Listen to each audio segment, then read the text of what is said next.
Mastreets esocial media maninoskora nichiona kuti nyaya zim celebrities dziri kufamba sei. Aiwa, ndinayo nyaya yemuchinda anonzi AndyMuridzo, ndofunga tese tinomuziva, anoita zvekuimba, yandoda ndinge ndinosvitsa kwamuri. So kana uri munyowani usati wasubscribe, turn on your notification bell so that every time we upload a video you will be notified. Also don't forget kuno follow our Instagram account yakanzi iyo Send TV official. Zviri kwese kwamuri, maswera sei, munofara here kwese kwamuri. Aiwa, nokutenda ine support yenyaya munotipa kuma social media platforms edu ese.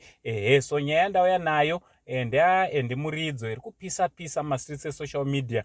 3 months ago vakadzokera nemudzimai wake vanova ivo amai keketso. Tikavakorokotedza vachikisana vachididi. Aiwa, tikavafara navo kuti aiwa chinhu chakanaka kuti vachengete mhuri vari vese, vachengete vana vari pamwe chete.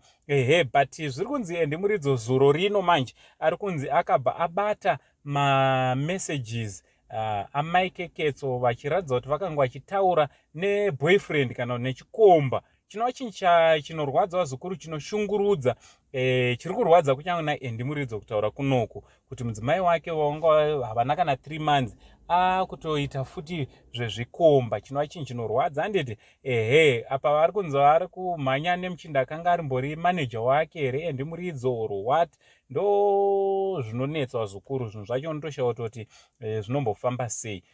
Ndo yatatiuya kuzokuzivisai zviri kuitika muupenyu waAndyMuridzo nemudzimai wake amai keketso. Comment section ngataurei madzimai kuti munofungei neunhu hwakadai. From Uncle Sign, the only Zimbabwean uncle, tichiti much love.